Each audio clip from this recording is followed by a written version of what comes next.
afternoon, everyone. If anybody needs an additional seat, I see a couple of seats towards the right. If anybody wants one.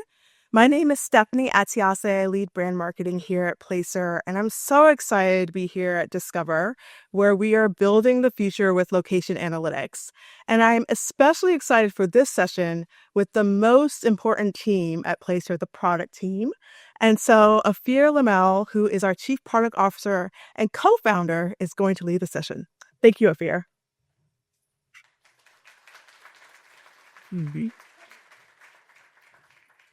Hey everyone, great to be here and great to see all of you in the session. Okay, 2024 was a great year for our product team. We were able to iterate on the product. We were able to add more data to the platform, the underlying data that is listed on the left. We solved our short visits topic, so now we can get data on drive-thrus and convenience stores, and all those places that were critically missing in the platform are now available. We iterated on retail sales, and we're going to dive into it in a second. So Gil from our team is going to dive and explain how retail sales is being used today.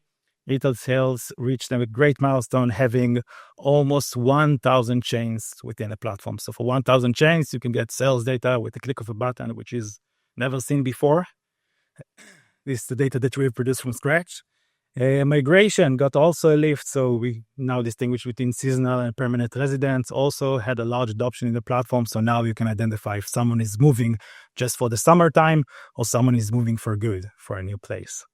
So we're very excited about how we were able to iterate on the underlying data and making sure that the platform has the most accurate data that you can use.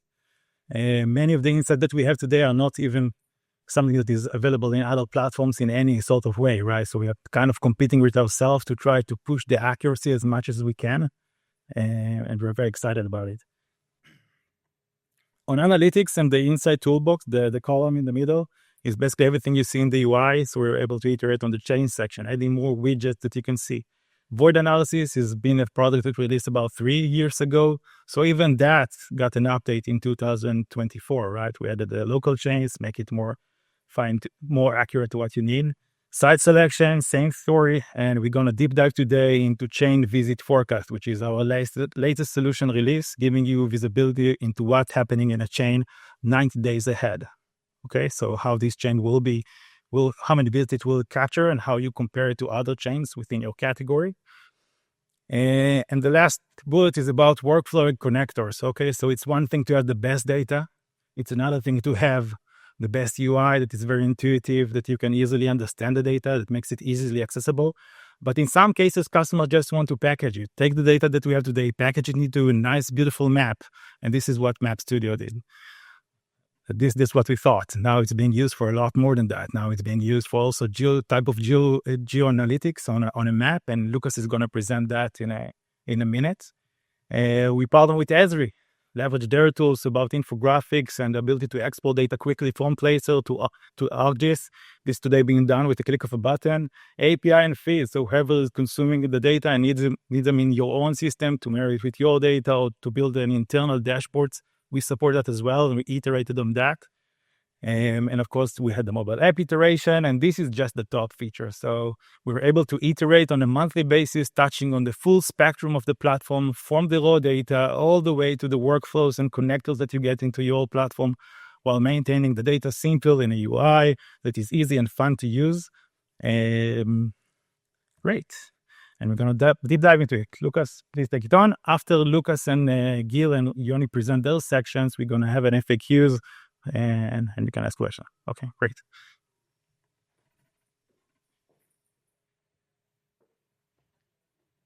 All right. Hi, everyone, and thanks for joining. I'm going to be discussing Map Studio, which is our GIS and mapping solution that we released earlier this year, and we're continuing to iterate on. So I'm going to give a glimpse into what's been developed so far and a bit more about what's coming. I started my career out as a GIS analyst. It's really been kind of a passion and a profession over the last decade. And when I started out, I quickly realized that these tools, though they were really, really powerful, were inaccessible to a lot of my colleagues. So even things like creating a very simple map output felt like a daunting task. I apologize. The clicker is going a bit crazy here. We're good. And that gap really kind of led me to reimagine GIS to make it more intuitive, approachable, and empowering. And that vision that I had is what actually brought me to Placer, which was the lead development of our Map Studio product, which is our GIS and mapping solution that is intuitive and it's meant to meet your diverse needs. I think we all know that maps are a very powerful storytelling tool, and that was one of our major goals with the first version of Map Studio was to facilitate your storytelling. However, even the examples you see on the screen here, highlighting a retail landscape in a market, have historically taken a lot of expertise and time to create. So we wanted to transform this process that usually took hours into minutes. And we did this by releasing a feature called Map Templates. It's a game-changing feature that allows you to craft or create a tailored map within just a few clicks. So whether you're analyzing a property or a new market, you should be able to create a map that tells a story that you need within a few minutes. However, as kind of Ophir alluded to, we realized over the past 6 months that our customers are, of course, using Map Studio as a map creation tool, but they're actually using it beyond that as well. They're using it into more kind of strategic decision making. And one of the use cases that we've uncovered since we released it is a lot of our customers are using it to get really quick insights to analyze a potential market. So I actually want to do a demo, and we'll use Nando's, one of my favorite QSRs, as an example of kind of using Map Studio to analyze a new market. Let's hope this goes well. All right, so I'm in Map Studio now. What I'm looking at currently is I'm looking at the Nando's footprint across the nation. And if I zoom in here, so those are highlighted by the red pins. And if I zoom in here, I'm also looking at the Nando's nationwide coverage of visits. So we're looking at census block groups that make up 70% of all visits to Nando's across the nation. So to analyze a new market in this use case, what I'm going to do is first I want to analyze or identify markets that have brand awareness. And what I mean by that is markets that have no existing locations, but do have visits that are coming from them. I think in this example, Philadelphia, we can use this because it's right in front of me. No locations, but there is some makeup of the 70% total visits to Nando's across the nation. Next, what I want to do is I want to validate that this market actually matches my target audience, meaning they actually live in this area. So before I came in to Map Studio, I used Placer to identify the top segments that visit Nando's across the nation. In this example, we're using Persona Live, which is a data set created by Placer.ai, a psychographic segmentation data set. And we found beforehand that Nando's most common segments are two. One, ultra wealthy families, and two, wealthy suburban families. So we're going to identify these on the map. And we can see that for the most part, there's really good coverage in the Philadelphia market, mostly on the west side. So let's kind of hone into this area here. And I'm just going to layer in a polygon that we can use as kind of a reference to do further analysis. So this polygon represents the contiguous zip codes of that target audience. Since Nando's is primarily a lunch spot, I think daytime population would be a very important data point to analyze here. So I'm going to turn on daytime population, only looking at the zip codes that have high daytime pop. And of course, the center of Philadelphia, you can see has a lot of daytime population. But we can also see in this kind of target area that we're looking at, there's also really good daytime pop as well. So another good signal that this could potentially be a good market to go into. And then lastly, what I want to do is I want to assess the competition in the market. One, just to kind of get a general market saturation understanding, but really what I want to do here is identify, and no surprise, Chick-fil-A, top competitors in this area. I want to identify the top segments that are visiting these locations to minimize overlap between our customer base. So if you can see in the call-out boxes, I actually layered in the dominant segment for each location. And for the most part, if you remember, Nando's segments were A and B. For the most part, they're actually pulling from a different audience. So this is another great signal to make sure that we're minimizing overlap if we were to potentially put a site here. So I'm going to jump back into the deck here. Totally understand that, there are many other data inputs and views that you want to see to actually back your thesis for market selection. And we could have spent probably an hour within Map Studio turning on different layers and looking at different capabilities. But what I really wanted to highlight there was just the ease of use and intuitiveness to unlock those spatial insights within a few minutes. And just to summarize what we did there as a part of that analysis, we first identified the brand awareness. We did this by looking at nationwide portfolio for Nando's and also the nationwide trade area. We validated that the target audience lives in that market we identified in Philadelphia. We did this by utilizing our powerful demographic and psychographic layers. We also looked at daytime pop as well. And then lastly, we assessed the competitive landscape. First, identified who the top competitors were in the market. We visualized them and then understood who their target, our main audience, was to minimize overlap. So I want to give a glimpse into what's coming in the future with Map Studio. If we use the last example as market selection, let's say we use Map Studio to identify a new market. I'm assuming the next question would be, are there actually available sites in that market? So to elevate the market insight selection process, we plan on integrating listings data directly into Map Studio, hopefully to unlock a whole new level of strategic insights. And lastly, once you've actually identified those markets and sites, I'm assuming you probably want a way to seamlessly track the life cycle of those assets. So that's why we're introducing a feature called Portfolio Management. Portfolio Management is a feature that will allow you to group markets or locations into meaningful structures. It could be things like regional structures, competition, franchisees, or in the last use case, could be expansion plan or portfolio.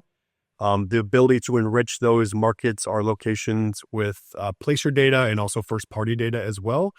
And really our goal with this is to ensure clarity across the organization of your portfolio strategy and to complete your workflows as well. So to kind of sum this up here, our goal with Map Studio is first to save you time, have that high collaboration on your team, and ensure the clarity of strategy across the team as well. And our ultimate goal of Map Studio is to really be that one-stop shop for all of your GIS needs now and into the future. So thank you. I will have I'll introduce Gil to come up and talk about retail sales.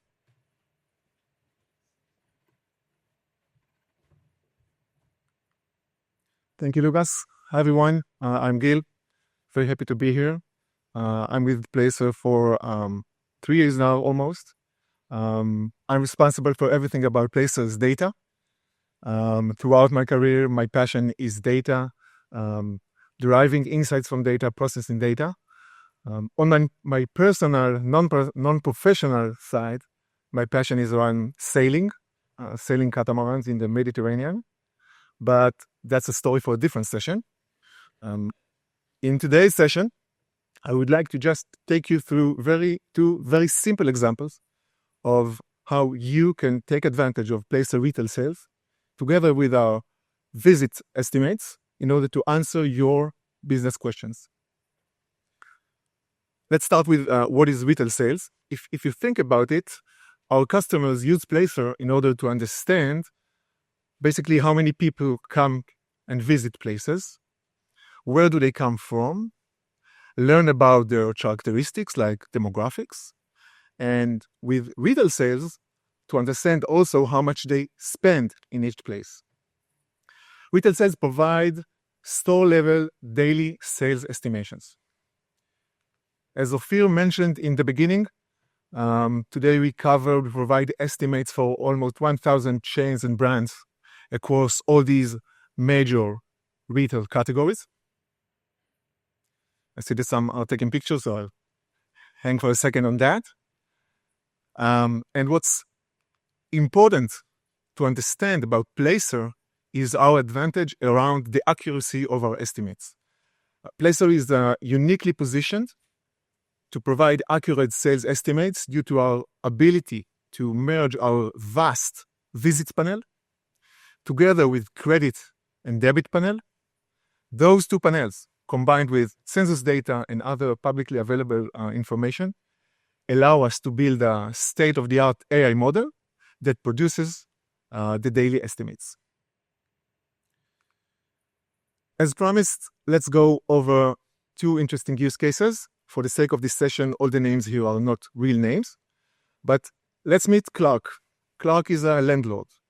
And also let's meet Will. Will from Walgreens. Will is a tenant in Clark's property. And Will calls Clark to ask for a rent relief because the venue is not doing so well. So as a response, Clark goes to Placer to understand the performance, the sales performance of his tenant. And indeed, he sees that his tenant here in blue has a negative sales trend. Clark also compares his tenant sales trend to the Walgreens average store sales trend and notices that his tenant is performing worse than the general trend. So in this case, Clark decided to give his tenant a rent relief of 10% until the end of the year. But Clark doesn't stop here. Clark wants to understand if the tenant is going to stay for another year or if there's risk and he needs to start looking into a new tenant to replace. To do so, he compares his Walgreens tenant with another Walgreens store nearby. Looking into the visits ranking here on the left side, those two stores seem to perform quite similarly, the tenant in blue and the nearby Walgreens store in red.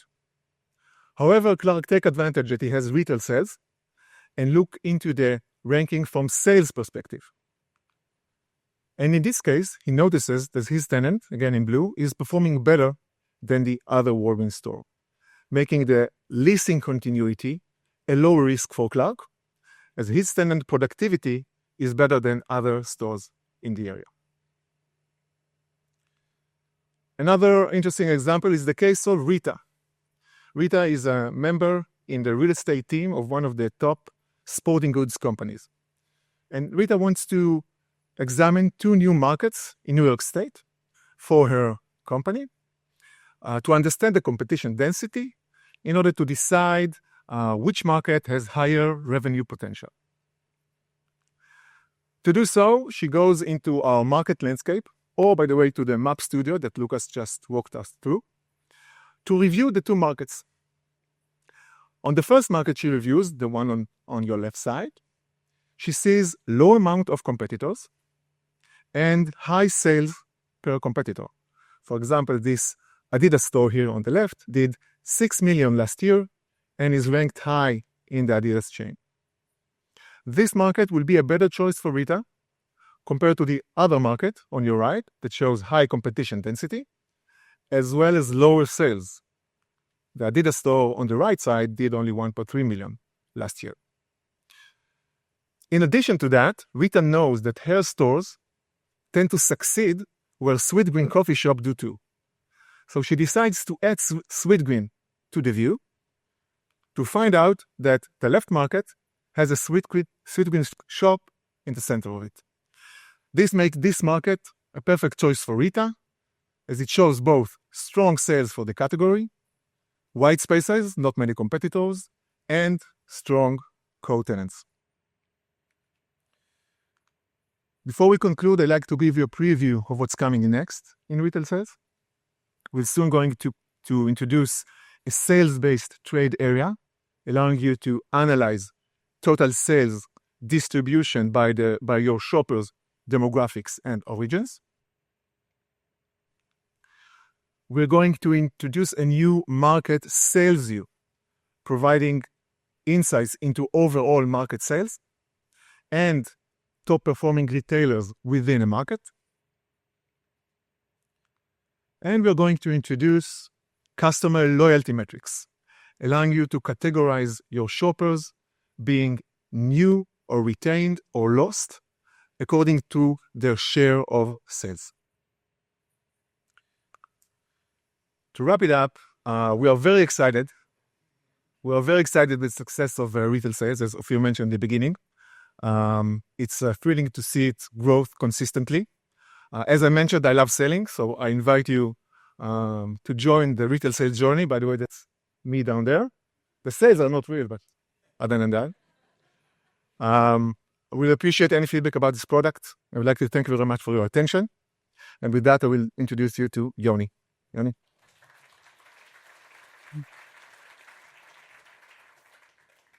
Thank you, Gil. So my name is Yoni, and I'm going to talk about a new product we released lately called the Chain Visit Forecast. So just as a background, my role is VP Product Incubation. In this role, my responsibility is to incubate, to basically build proof of concept for major new products of Placer. Usually those are products that are completely new, that has some kind of algorithm or data science component that has some complexity, and we try to prove if there's a product market fit before we build them at scale.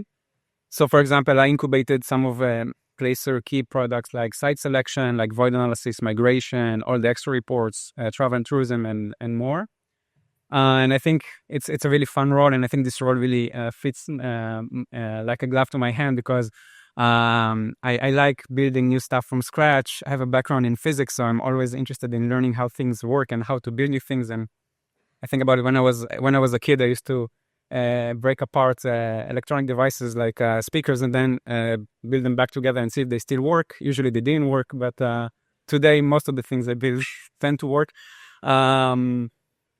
So before I begin, if you think about it, I don't know how many here are Placer users, but every time you go into Placer and you go into the platform, or even if you use the API or feeds, the first thing that you do is you select the time frame for the analysis, right? Is it the last 12 months? You want to compare periods, etc. But I guess that most of our clients, they use Placer because they want to take some kind of decision about the future, right? So what they really care is about anticipating something about the future. So that's why we, in the last year or so, we are starting to put focus on doing that, on building products that trying to predict or forecast the future. So we started building several products around that, around forecasting and around prediction. This is just one of them. This is the one that we launched first, the Chain Visit Forecast. So what is it? It's a product that predicts short-term visitation trends for any chain, nationwide, or in a specific state, also on a property level. We do that short term for the next 90 days. So every week, the forecasts are adjusted and recalculated, and we predict the next 90 days. And obviously, this is good for many use cases like optimize all kind of things and the operations and to improve planning to mitigate risk. So, for example, if you want to plan your inventory or the staffing or whatever, we see a lot of interest from CPG. Obviously, it's very interesting to plan the distribution channels from retailers, but also from CRE and finance. And what we do is we use the prediction algorithm and we build a model for each chain and we check the accuracy of the predictions. So each chain has its own model, and we do back testing for the last 12 months, how accurate the model really was using only prior data. And we see, each chain has its own accuracy, but all in all, we see accuracies higher than 95%, meaning less than 5% error rate. Of course, it's depending on how predictable the chain is. Some chains are more predictable than others, depends on the business. But we take into account things like seasonality, like specific holidays, Cyber Monday, Black Friday, etc. And we look at all the historical data that we have to basically predict the future. So I don't have a lot of time. I won't do a live demo. I'm just going to show you some screenshots just that you get the gist of it. So for example, let's look at an industry like groceries. Okay, so here this is showing next 90 days prediction in terms of year-over-year percentage, okay? Meaning we take the predicted number of visits in the next 90 days and we compare it to the same period the previous year, okay? So in the specific case of grocers, we see Aldi is kind of leading the pack with 16.3% predicted year-over-year forecast. Also AGB, Whole Foods, Trader Joe. And then on the bottom, we have Stop and Shop as an example. Okay, so this allows you to get industry overview. You can also see the local trends, so you can break the forecast into states. So in Aldi's case, you see that their growth forecast is pretty consistent across all the states that they operate in. You can hover over each state and see the specific forecast. And this is not necessarily a specific trend for discount supermarkets, because while Lidl, for example, you see they're expected to grow pretty much consistently. If you look at Save a Lot, so we see mixed results. Some states are forecasted to grow in the next 90 days, while other states are expected to decline. So it can give you the resolution of a market by market. Also, if you dig into a market, let's say here in this example, I'm looking at Shop and Save. Overall, in Pennsylvania, in the next 90 days, we forecast the chain visits to decrease by 1.2%. But still, you can see in their top location, they have a specific location with more than 10% predicted growth. And you can see the rest of the locations. Now, let's look at the different industry where inventory is very important. For example, let's look at shoe retailers, right? So I looked at DSW. And you can see on the left side, it's overall predicted to grow in the next 30 days by 4%, 3.9. But then you can ask yourself, what's the prediction for a specific day? Let's think about this Christmas, the coming Christmas. And what we can see here that is interesting is that in the weekend before Christmas and the weekend after Christmas, we predict a much higher growth compared to last Christmas, much more than 4%. We see 20% and 30%, 32% respectively. So I guess this is very important for for the operations of the chain, because it means they need to stack up inventory and prepare and be prepared to this amount of foot traffic coming in. Again, this is not a general trend for all shoe retailers. If you look at Boot Barn, for example, they're also expected to grow by more or less 4%. But if you compare the weekend before Christmas to last year, it's more or less on the same levels. So I just want to show this example because it shows you the resolution that the phenomena can be different by chain. So that's, again, we released the first version. So we want to introduce a lot of new features, like we want to have the ability to forecast any kind of property, not only retail, by the way, but anything that we cover in Placer. To also introduce same store forecast, so to apply the forecast only to a cohort of stores that a specific cohort that open in a specific year, for example.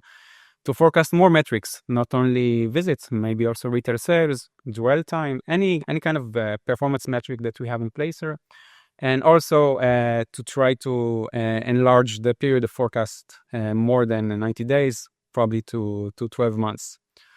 So this was a quick overview about the forecasting, and my forecast is going to have a great rest of the event. I'm going to invite back Ophir to the stage to wrap it up. Thank you.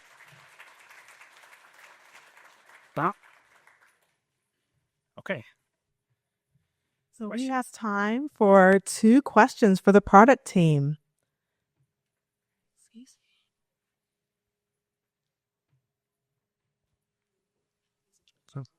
Hello, I'm Dennis Smith. I work with Mattel.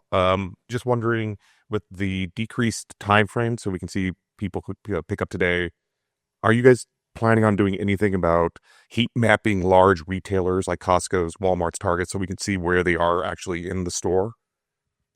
The question was about the in-store tracking of Throughout the store. Throughout the store. Yeah. So we have some thoughts of how to do it, but it's not something we're planning to do in the next year or so. So it's further down the roadmap, but yeah, we have some ideas on how to do it.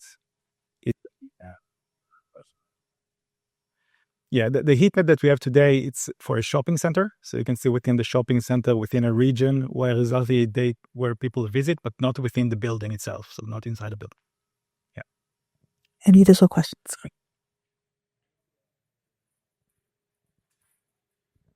Hello, Alex Wong with JP Morgan Asset Management.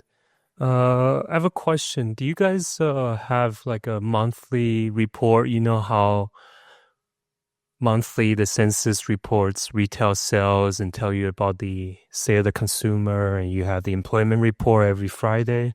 I would love to see, a report from you guys about national trends so we could get a better feel. Maybe you already have it, but I'm not sure. I'm kind of new. So that's first thing. A second is, how confident are you guys at the level of the foot traffic? So I've been using, mostly kind of a year over year to see how it has changed. But what about the level? Are you guys pretty confident of that? And how do you back test to improve the accuracy? Good question. So first of all, about the national report level, I don't think we have something like that. We have a monthly retail type focused report, but not on an industry level, something like that. If this is what you're aiming for. Anyway, you should grab Yoni after this session and just talk about it a bit more. accuracy is a great question. So the way that we do it is as follows. We behind the scenes, we have all the locations within the states. But in some cases, what you will see in the UI, you'll see that the location is not available for a full report. It only supports a nearby activity report, right? So first of all, there is this level of protection that if the location is heavily indoor, multi-level, multi-story, location signals is combined within it, we'll just not show it in the platform. And we'll tell you that this location, you can only get like a regional report about it. So whatever you get, I'm not sure if you're using the feeds or API or something like that, but wherever you get, you usually get the data that passed that test, okay? Besides that, what we have behind the scene is we constantly monitor our foot traffic data versus ground truth providers and also public records that we have. So our customers feed us back with actual location, with actual sales data that we compare it to and test it with. There is also various public records of, the MLB games publish the number of attendees and we test the models against them. TSA do the same thing, so we test that as well. We buy some sales data from major providers and we compare it to other companies that have some kind of point of sale type of data, not our retail sales, something on a point of sale level. So we compare how we did versus that. So there are various ways to do that, and we do it constantly all the time. And yes, we do publish also backtest results against public records as well. You have one last question. Cody Traver with Marcus and Millichap. The Map Studio has been great. Thank you very much. But on that a bit further, are there going to be options to use ESRI to customize maps to be a little more visual friendly as we work down? Or can we use that Map Studio, export that data, and then do it ourselves in ESRI for a more visual impact than what is currently available? Yeah, so I think it was a month and a half ago that we released the ability to, within Placer Trade Area, to click a button and export into your ArcGIS account. So you have that functionality today for some of the heat maps. Just with the click of a button, you get that. We are working on a deeper integration with the Ezra team as well. So yeah, it is coming. We are working on it. Some of it is available. Well, thank you so much, Ophir, Lucas, Yoni, and Gil. What a phenomenal session.